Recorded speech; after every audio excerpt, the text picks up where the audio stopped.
Hey everybody, it's the Board Game Blogger. Today I'm here to review After the Flood. Now, this is a really fun sort of three-player, it's kind of a War Euro hybrid put out by Martin Wallace. And it's really fun. I mean, it's very unique. It was part of his three-player series. And there's really not too many games that are good as three-player, especially when there's player interaction. Because then oftentimes you're beating up on the player ahead, the two players below. And this game, I think, kind of solves that well, just because it's not just war. It's the war and the economic combined.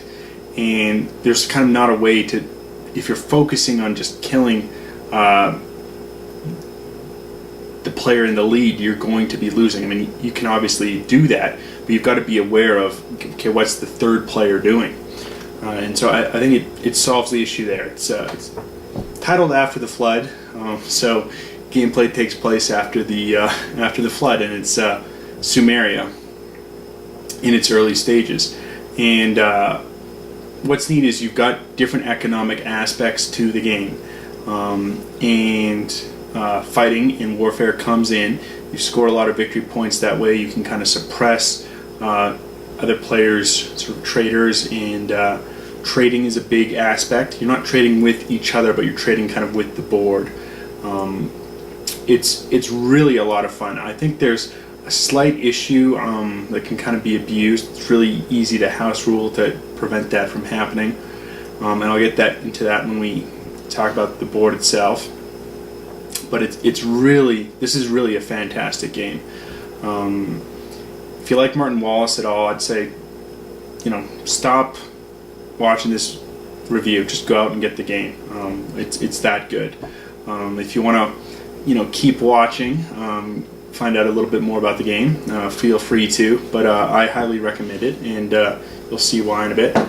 For the rule book, it's kind of a standard Martin Wallace rule book. He's not exactly the best, but this one's a little bit better than some of his earlier creations. It's a 2008 game, and it's a nice color rule book. Things are laid out pretty well, and it's easy to understand.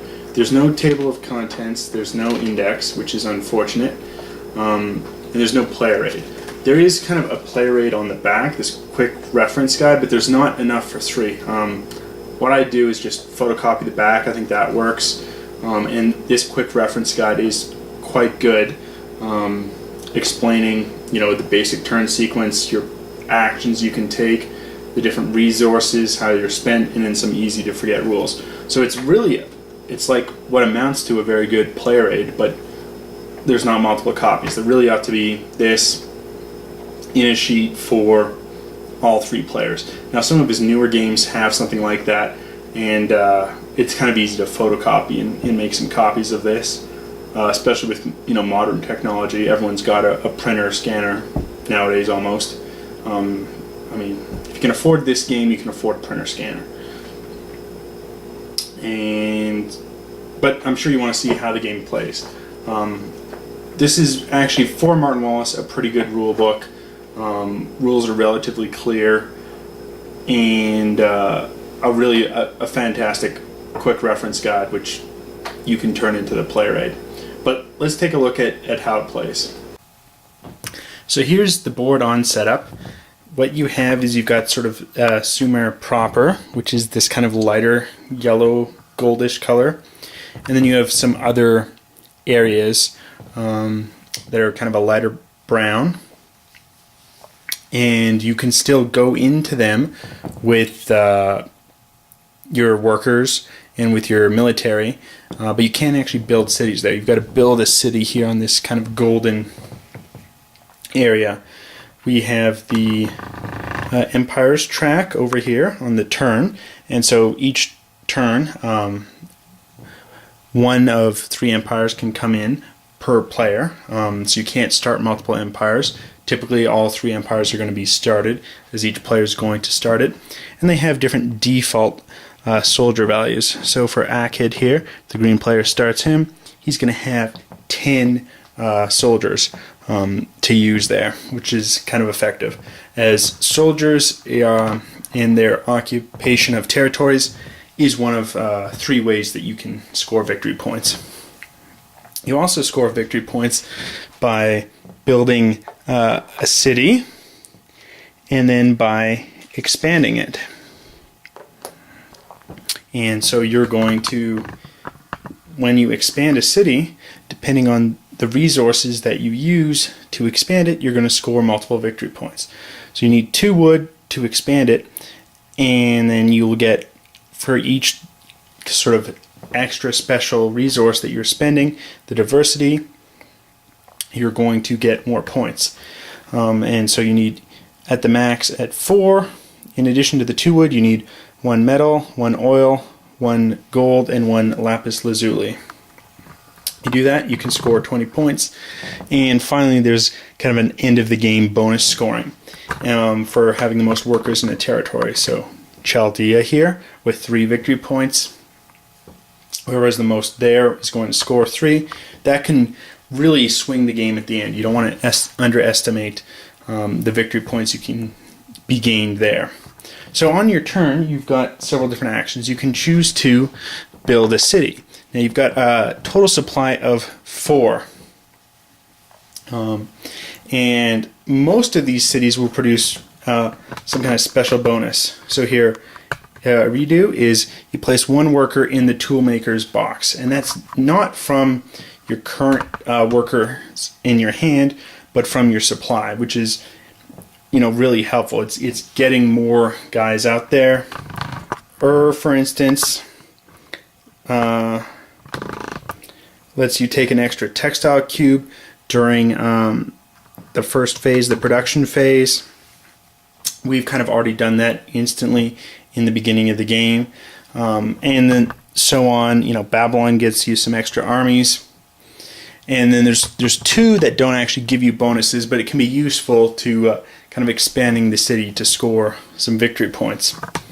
Here we've got some other worker boxes. We have irrigation, where you produce grain, weaving, where you produce textiles, scribes, which are effective for moving workers into different areas, and then tool makers, which can convert metal into tools. Up here we have basically the production chart. So by having the most workers in either irrigation or weaving, you're going to produce more than the next player. So let's say there's a tie for first and then the second player is behind. For grain, it's going to be the people in first are going to get 6 each, and then the next player will get 4. And they basically lay it out for all the potential combinations for both grain and textiles. You have a passed box for when you pass. You have trade, which is basically how you can trade for different things. Now, trade is absolutely key in this game. And the way you're going to trade is if you have a worker here. So let's say green has a worker here in Chaldea. For one of his actions, he can trade. And when he does the trade action, he can trade as many places as he has workers. So if he's got a worker in both Chaldea and here in Dilmun, Dilmun has a greater variety of goods to trade, and also it's not connected to Sumer proper, which is handy because that means you can't suppress your workers there. So here that's an illegal move. Purple cannot put his soldier into Dilmun and suppress the worker. So green can always trade there, and he can trade for either wood, metal, oil, or gold. And how you trade is here for wood, you can trade either grain, textiles, or tool for wood. And the chart sort of lays out everything. So here he could trade, you know, for 1 oil in Chaldea and then 1 of something else. Even if he has 2 workers in Chaldea, there's still only 1 oil available. He could only trade for 1 oil in Chaldea. Here, if green has 2 workers in Dilmun, however, he can trade for 2 of the resources available there. The disadvantage with Dilmun, though, is during a decline phase, you're going to lose all of your workers on an area. Here, there's 2 declines in the game, at the beginning of the second turn and the beginning of the fourth turn, and there you're going to reduce your worker level by 1 everywhere, except for Dillman, where everything is left, and for the irrigation and the weaving box, the player with the most workers is going to reduce down to just 2, and everyone else will lose the same amount that player lost. So let's say we had 3 here in irrigation with green, and purple had 1 and red had 1. Green's going to reduce down to 2, and because he lost 1, purple and red will also lose 1. That's sort of how the decline works. If it was somewhere else, if it was, say, here in scribes, and green just has 1, well, he loses 1 always, so he's going to lose that 1. The way that armies start is you're going to have a worker in a certain area. So for Akkad here, that's one of the armies available. You're going to have chosen to place workers. When you place worker, let's say green, it was green's turn, he wanted to place a worker, he's going to have to spend some resources to place one of the workers from his available stock. It's not from here, which is like the supply, it's got to be from the available stock. And in order to place that, he's going to have to spend 1 grain. Now the value of the resources here are up on this chart.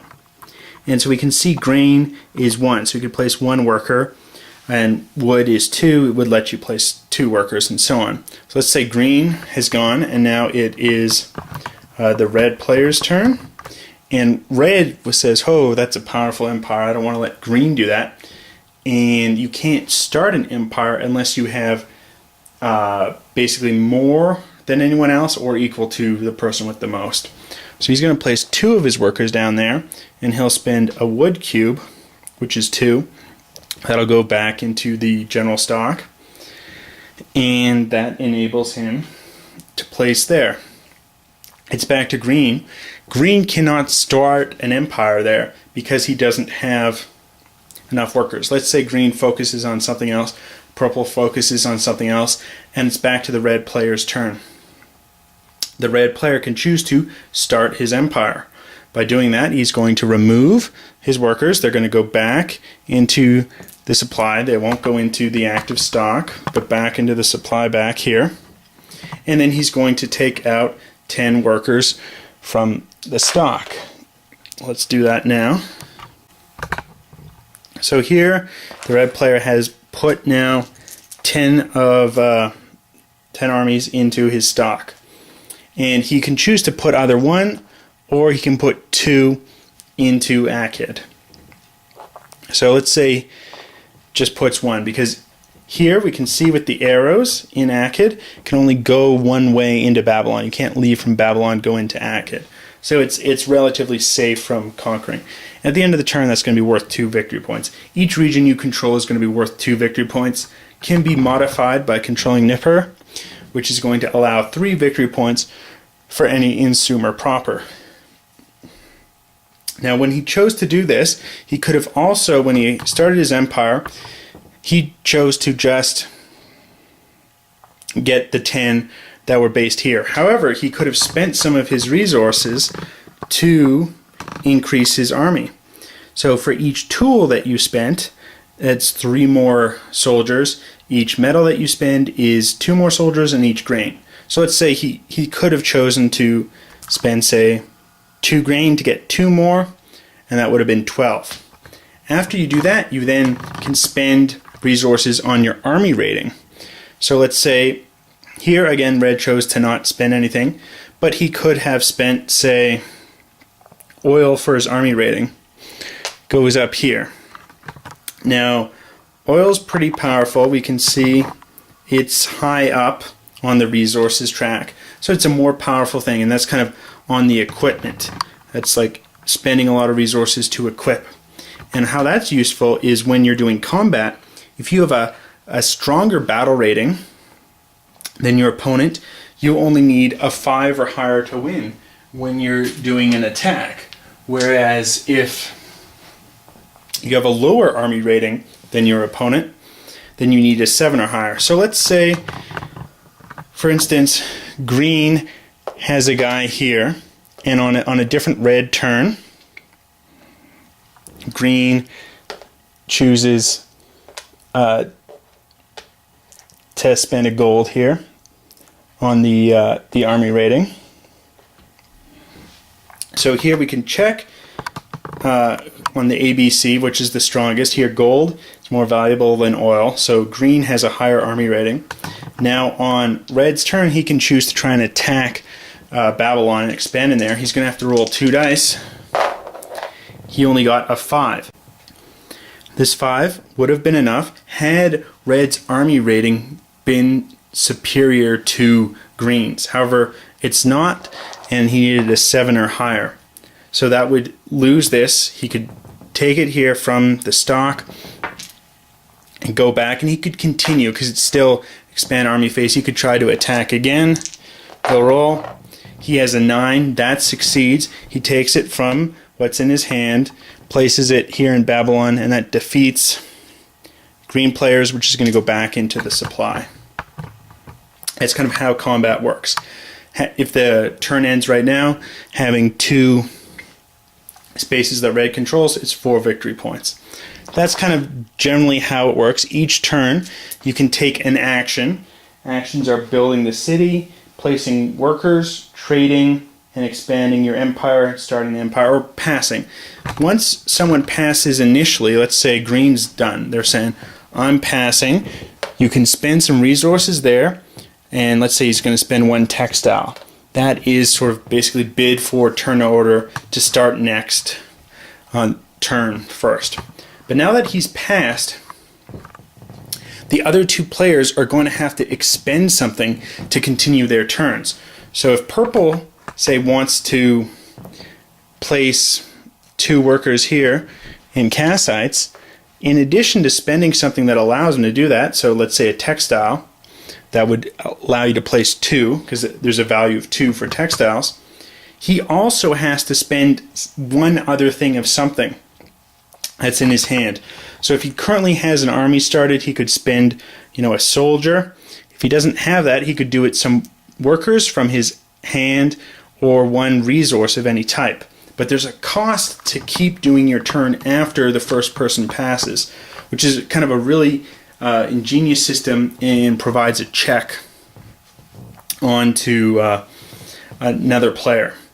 It's really a neat system. Trading, getting metal and then converting it into tools, which are really powerful for building, not only expanding your cities, but for building a very large army. One thing that I mentioned that I think can be a minor issue with the game, I don't think it was how it was meant to be played, but reading the rules allows it, is you have a total limit in your hand of 4 cities. If you choose to build another one, you basically take up one of your choice and place another one down. So let's say here green has these 4 cities. So let's say it's green's turn. He's got these 4 built out. He's saying, I'm going to choose to take off this city and build Lagish. Now the other players go. They're not able to interfere. Green player can take up this one, place it here. This is place 1 worker into the scribe's box. He takes this not from his hand, but from the general supply, and will place it over here in the scribe's box. We'll go again, takes up this city, places a worker in the tool maker's box. He can do that. Now comes back to green's turn, and he starts the process again, goes here, and it's drawing workers out from the supply, not from your hand, and it's abusing, basically getting way more workers out than are possible. And even if other players pass, if you've got a strong army, if you've built up like a 20-man army, you can just spend soldiers to be doing this, and you're spamming out a lot more workers than you should be able to. Each turn you only have in your hand 8 workers. First turn you've got 10, but every other subsequent turn you've got 8. And this is kind of an abuse. I think simply if the rule says you can only use this special ability once per player per turn, it solves the issue. But the rules as written is, as soon as you build this, you get to place 1 worker in the toolmaker's box. And it's just spamming out too many workers. Kind of a circumnavigation of how I think the game was intended to be played. But again, very easy to house rule that. I think that's how the rules should have been written, just kind of a minor oversight. And other than that, which is very easy to fix. This isn't, Halifax Hammer, where it's tough to find a fix. This is a very easy fix. And it's really a fantastic game. You've got turn sequence and player actions up on the board. There's a lot of tension because timing is so key in this game. It's, do I build the workers? This guy's, he's got more workers in a CAD. I want to get the CAD army. Do I put some more workers down there? It's depleting my hand of workers, and I need to, I really need to trade this turn because I want tools before I start my empire, so I've got a stronger empire, or so I can spend it more on the army rating. Or do I need to invest on a future turn because irrigation and production are going to produce my grain and textiles, which I use for trading in the future. Basically the economy. There's a lot of trade-offs, a lot of tension. Really an interesting game. Plays relatively quickly. It's going to be basically a 2 to 3 hour game. So again, it's a fantastic evening. Can be played in an evening. I think that's really one of my biggest criteria. Is there a lot of player interaction? Is the theme interesting? And can it be done in an evening if possible? I mean, I like some of these longer games. I like some 8, 9, 10 hour games, but they just don't see the type of play that some shorter games do, which this one qualifies. Interesting decisions, a lot of player interaction. This is really one of the best kind of Euro/war hybrids out there. Highly recommend it. If you can find a copy, pick it up. Till next time on the Board Game Blogger.